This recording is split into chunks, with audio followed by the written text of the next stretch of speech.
Chongquan Station, Exit B, sa mga gustong kumuha ng visa. And then, sa makikita nyo dyan, ayan po yung ating immigration. Akyat lang po tayo sa 4th floor. And then, ayan po nakikita nyo sa screen. Ayan po, 4th floor. And then, tuloy-tuloy lang po tayo hanggang doon sa dulo po. Lakad hanggang doon sa dulo.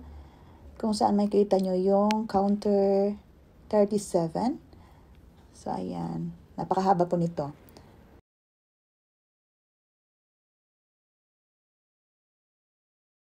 So, dito na tayo. Ayan po, makikita nyo. Ito po, dito tayo pipila. And then, ayan po, hindi po pwedeng i-video ng yung ano natin, ginagawa natin dyan. So, nakakuha na ako ng number ko.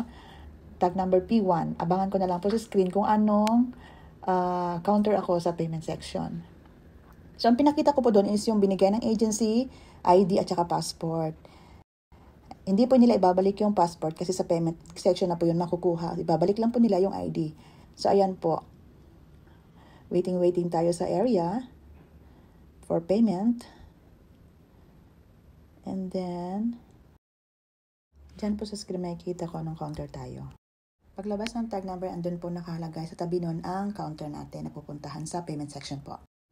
Sa payment section, ID, cheque, at tag number. Yun lang po ibibigay natin. Or cash po. Bayaran po para sa visa is 230 Hong Kong dollar.